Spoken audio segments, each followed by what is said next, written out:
새벽 4시 도시가 잠든 시간에도 누군가는 깨어 있습니다. 바로 택배기사 도연이에요.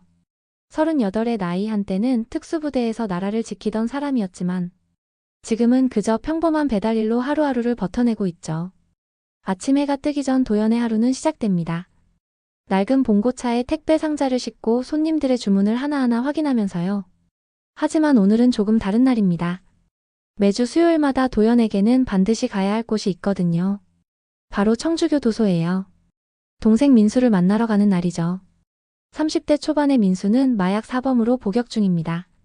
형 도연이 군 복무하는 동안 잘못된 친구들을 만났고 그들이 건넨 한 알의 약이 민수의 인생을 송두리째 바꿔놓았어요.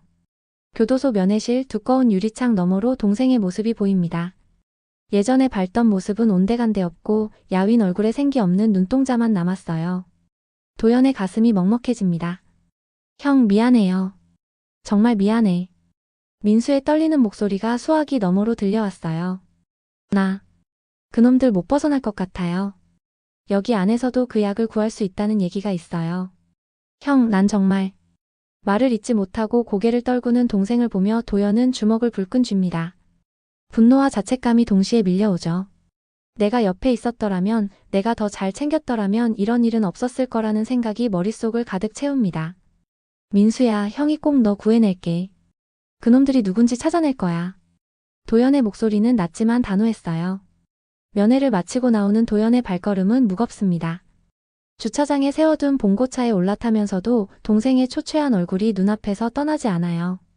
이 나라 어딘가에서 젊은이들을 망가뜨리는 독약이 유통되고 있고 그 독약이 자신의 동생까지 삼켰다는 현실이 견딜 수 없이 괴롭습니다.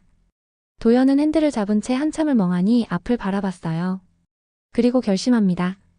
평범한 택배 기사로 살아가더라도 동생만은 반드시 구해내겠다고요. 며칠 후 도연은 평소처럼 택배 배달을 하고 있었습니다. 오후 6시쯤 마지막 배송지는 산업단지 외곽의 폐창고였어요. 주소를 확인하며 도착했는데 뭔가 이상했죠. 창고 문은 반쯤 열려있고 안에서는 낮은 목소리들이 들렸습니다.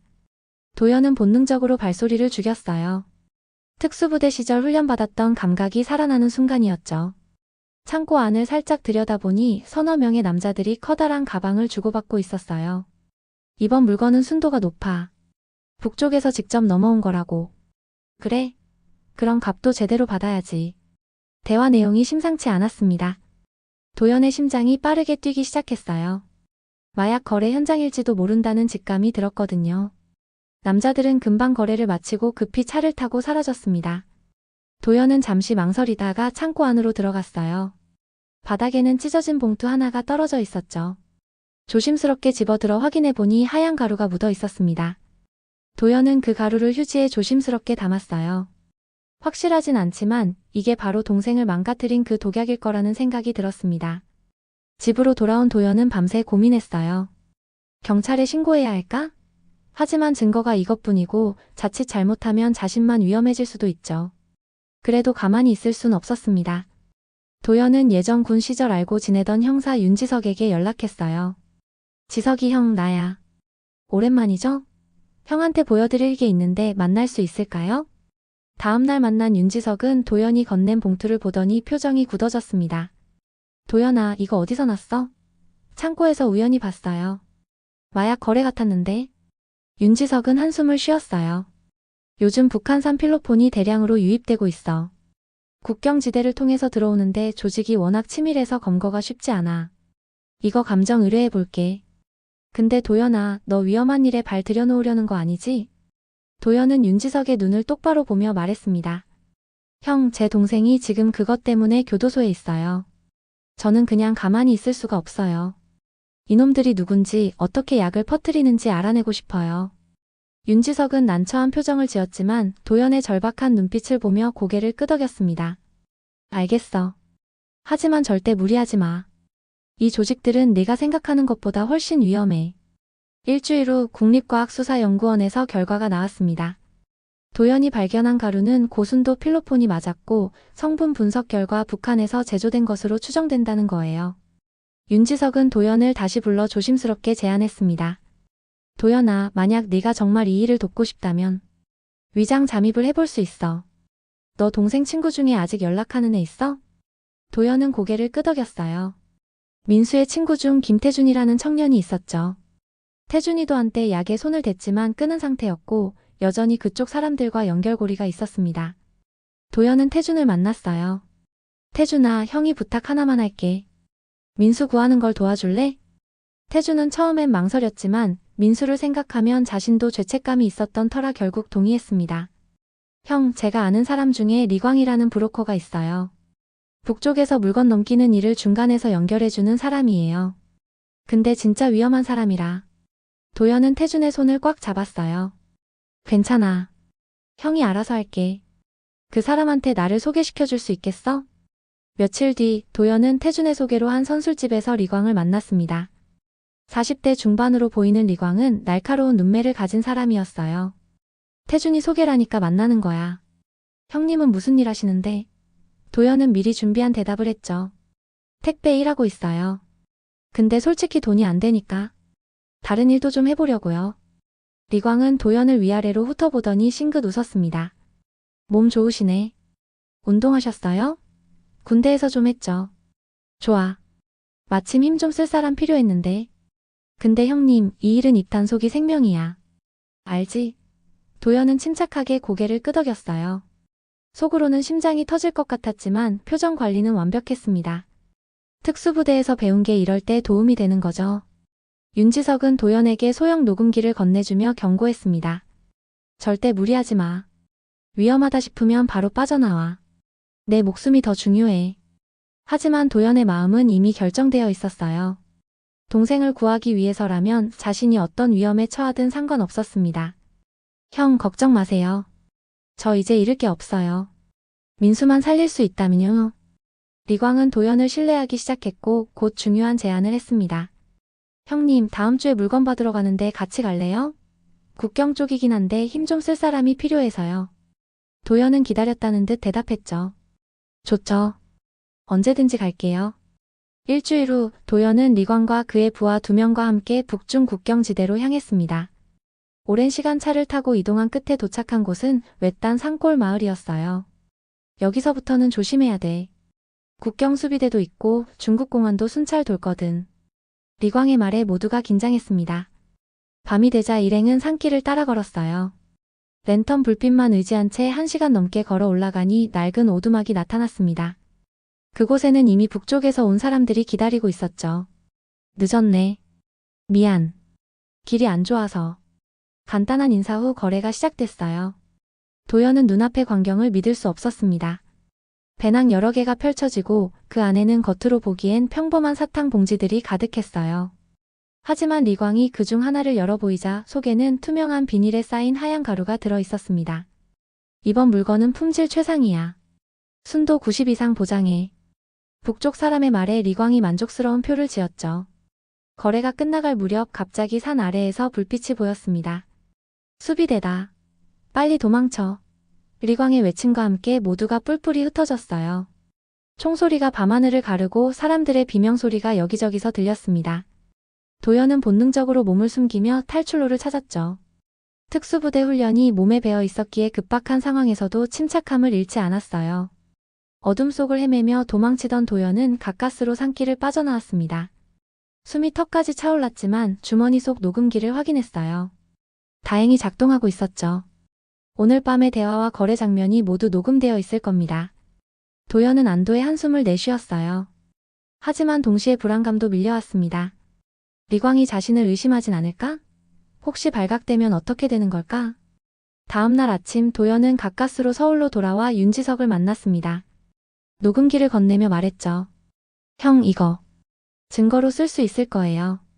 북한에서 직접 넘어오는 거 제 눈으로 봤어요. 윤지석은 녹음 내용을 들으며 심각한 표정을 지었습니다. 도연아, 이거 대단한 거야. 근데 너 이제 그만둬. 너무 위험해. 하지만 도연은 고개를 저었어요. 아직 끝난 게 아니에요. 이 약들이 어디로 팔려나가는지까지 확인해야 해요. 며칠 후 도연에게 리광으로부터 연락이 왔습니다. 형님, 이번엔 서울에서 물건 넘기는 일 도와줄 수 있어요? 돈 쏠쏠하게 줄게. 도연은 윤지석과 상의한 끝에 이번에도 참여하기로 했어요. 이번엔 함정 수사를 준비하기로 했죠. 약속 장소는 강남의 고급 스시집이었습니다. 평범해 보이는 식당이었지만 뒤편 룸에서는 은밀한 거래가 이루어지고 있었어요. 도연은 리광과 함께 그곳에 들어갔습니다. 상대는 30대 후반의 양복 입은 남자였죠. 물건 확인해봐도 되죠? 남자가 건넨 가방을 리광이 열어 보였어요. 역시나 하얀 가루가 담긴 봉지들이 빼곡했습니다. 거래가 진행되는 동안 도연은 계속 주변을 살폈어요. 윤지석과 수사팀이 밖에서 대기 중이었죠. 신호만 보내면 바로 들이닥칠 겁니다. 하지만 그 순간 리광이 갑자기 도연을 의심스러운 눈으로 쳐다봤어요. 형님, 오늘 좀 이상한데? 뭔가 숨기는 거 있어요? 도연의 등에 식은땀이 흘렀습니다. 하지만 침착하게 대답했죠. 아니에요. 그냥 이런데 처음 와봐서 긴장돼서 그래요. 리광은 한참을 도연을 노려보다가 고개를 끄덕였습니다. 그래요? 뭐 그럴 수도 있지. 그 순간 도연이 미리 약속한 신호를 보냈어요. 휴대전화를 만지는 척하며 특정 버튼을 눌렀죠. 고지어 식당 문이 와장창 열리며 경찰들이 들이닥쳤습니다. 움직이지 마. 경찰이다. 리광과 상대 남자는 순식간에 제압됐어요. 하지만 리광은 끝까지 도연을 노려보며 소리쳤습니다. 내 새끼. 감히 날 배신해? 너 죽은 목숨이야. 그 순간 도연의 가슴이 철렁 내려앉았어요. 리광이 자신을 완전히 적으로 인식한 겁니다.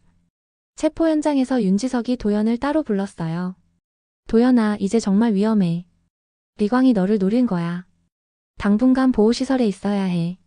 하지만 도연이 더 걱정하는 건 따로 있었습니다. 형, 민수는요? 혹시 민수한테 보복하는 거 아니에요? 윤지석의 표정이 어두워졌죠. 그것도 신경 쓰이긴 해. 교도소 쪽에 연락해서 보호 조치 취할게. 하지만 이미 늦었습니다. 그날 밤 교도소 안에서 민수가 괴한들에게 습격당하는 일이 벌어졌어요. 다행히 교도관들이 빨리 발견해서 큰 부상은 면했지만 민수는 겁에 질린 상태였죠. 다음날 긴급 면회를 간 도연은 멍든 얼굴의 동생을 보며 눈물을 참아야 했습니다. 형, 나 때문에 형이 위험해진 거잖아요. 그냥 형은 손 떼요. 도연은 동생의 손을 꽉 잡았어요. 떨리는 목소리로 말했죠. 민수야, 형이 꼭 이놈들 다 잡을 거야. 너를 이렇게 만든 놈들 절대 그냥 안 둬. 그날 도연은 결심했습니다. 이제 물러설 수 없다고, 끝까지 가야 한다고요. 도연의 이야기가 언론에 알려지기 시작했습니다. 탐사보도 전문 기자인 서연이 도연을 찾아왔거든요. 도연 씨, 제가 북한산 마약 유통에 대해 취재하고 있는데 도움을 주실 수 있을까요? 서연은 30대 중반의 여성 기자로 사회부에서 오랫동안 범죄 조직을 추적해온 베테랑이었어요. 도연은 처음엔 거절하려 했습니다. 더 이상 다른 사람을 위험에 빠뜨리고 싶지 않았거든요. 하지만 서연은 포기하지 않았어요. 도연 씨, 이 문제는 단순히 개인의 일이 아니에요. 지금 이 순간에도 수많은 젊은이들이 마약에 빠지고 있어요. 우리가 침묵하면 이놈들은 계속 활개 칠 거예요. 서연의 말에 도연은 마음이 움직였습니다. 그렇게 도연, 윤지석, 서연 이렇게 셋이 팀을 이뤘어요. 윤지석은 경찰 내부 정보를, 서연은 취재로 얻은 단서들을, 도연은 현장 경험을 공유했죠. 셋이 모여 분석한 결과 리광은 단순한 말단이 아니라 국내 유통망의 핵심 인물이었어요. 그리고 그의 본거지가 경기도 외곽의 한 농장이라는 정보를 입수했습니다. 하지만 그때 충격적인 사실이 밝혀졌어요. 민수가 단순한 피해자가 아니라는 겁니다. 윤지석이 조사한 자료에 따르면 민수는 처음엔 피해자였지만 나중에는 조직의 심부름꾼 노릇을 했다는 거예요. 마약을 구하기 위해 다른 청소년들에게 약을 팔기도 했다는 겁니다. 도연은 그 사실을 알고 충격에 빠졌습니다. 아니야. 민수가 그럴 리 없어. 하지만 증거는 명확했죠. 서연이 조심스럽게 말했어요. 도연 씨, 중독이라는 게 그래요. 사람을 완전히 바꿔놓죠. 민수 씨도 피해자예요. 다만 동시에 다른 이들에게 가해자가 되기도 한 거죠. 그날 밤 도연은 잠을 이룰 수 없었습니다. 동생에 대한 실망감과 연민이 교차했어요. 하지만 결국 내린 결론은 하나였습니다. 바로 그렇기 때문에 더더욱 이 조직을 무너뜨려야 한다는 거예요. 민수 같은 피해자가 더 이상 나오지 않도록, 그리고 민수가 진정으로 갱생할 수 있도록요. 며칠 후 셋은 최종 작전을 세웠습니다. 윤지석이 경찰 특공대와 함께 리광의 본거지를 급습하기로 한 거예요. 도연도 동행하겠다고 고집했죠. 제가 아내 구조를 알아요. 그리고 만약 인질이 있다면 협상에 제가 필요할 수도 있어요. 윤지석은 난색을 표했지만 도연의 단호한 의지를 꺾을 수 없었습니다. 작전 전날 밤 도연은 교도소에 민수에게 편지를 썼어요. 민수야, 형은 내가 뭘 했든 너를 포기하지 않을 거야. 우리 다시 시작하자. 형이 꼭 길을 열어줄게. 그리고 다음날 새벽 도연은 방탄복을 입고 경찰 차량에 올랐습니다. 이제 마지막 싸움이 시작되는 거예요. 새벽 5시 경찰 특공대와 함께 도연은 리광의 본거지로 향했습니다. 외딴 농장은 겉보기엔 평범해 보였지만 사방에 감시 카메라가 설치되어 있었어요. 윤지석이 작전 계획을 최종 점검하며 말했죠. 모두 조심해. 놈들은 무장하고 있을 가능성이 높아. 오전 6시 정각 작전이 시작됐습니다. 특공대가 동시에 여러 출입구로 진입했어요. 경찰이다. 무기 버리고 나와. 하지만 예상대로 순순히 항복하는 사람은 없었죠. 건물 안에서 총소리가 울렸고 경찰과 조직원들 사이에 교전이 벌어졌습니다. 도연은 윤지석과 함께 건물 뒤편으로 들어갔어요. 그곳에는 지하실로 통하는 계단이 있었죠. 조심스럽게 내려가니 넓은 공간이 나타났는데 놀랍게도 거기엔 완벽한 마약 포장시설이 갖춰져 있었어요. 테이블 위엔 수백 개의 소포들이 놓여 있었고 각 소포마다 전국 각지의 주소가 적혀 있었습니다. 이런 방식으로 유통했구나. 도연이 중얼거렸을 때였습니다. 갑자기 뒤편에서 인기척이 들렸어요. 돌아보니 리광이 한 청년의 목에 칼을 들이대고 있었죠. 그리고 그 청년은 민수였습니다. 민수야. 도연의 외침에 민수는 겁에 질린 눈으로 형을 바라봤어요. 리광이 비웃으며 말했습니다. 내 동생, 우리가 석방되면 바로 데려올 거라고 약속했거든. 친절하게 마중까지 나와줬지 뭐야. 윤지석이 총을 겨누며 소리쳤어요. 리광, 끝이야. 이미 내 조직원들은 다 체포됐어. 순순히 항복해. 하지만 리광은 오히려 민수의 목을 더 조였죠. 이 새끼 죽이기 전에 비켜. 도연의 머릿속이 하얘졌습니다. 이러다 동생이 정말 다칠 수도 있어요. 그 순간 도연은 결심했어요. 특수부대 시절 배웠던 기술을 떠올리며 리광의 주의를 자신에게 돌렸죠. 리광, 네가 원하는 건 나잖아. 민수는 놔주고 날 잡아. 리광이 잠깐 주춤하는 사이 도연이 빠르게 움직였습니다. 순식간에 거리를 좁히고 리광의 팔을 제압했어요. 하지만 그 과정에서 칼에 어깨를 베이고 말았죠. 피가 흐르는 와중에도 도연은 민수를 밀쳐 안전한 곳으로 보냈어요. 윤지석과 특공대원들이 달려들어 리광을 완전히 제압했습니다. 잡았다. 리광은 결국 수갑이 채워졌고 주변의 모든 증거물들이 압수됐죠. 구급대가 도착해 도연의 상처를 치료했습니다. 큰 부상은 아니었지만 피를 꽤 흘렸어요. 민수가 형 옆에서 울고 있었죠. 형 미안해요. 정말 미안해요. 도연은 동생의 머리를 쓰다듬으며 말했어요. 괜찮아. 이제 다 끝났어. 우리 이제 새로 시작하자. 그 순간 형제는 오랜만에 서로를 꼭 껴안았습니다. 사건이 마무리된 후 석 달이 지났습니다. 리광과 그의 조직원들은 모두 중형을 선고받았어요.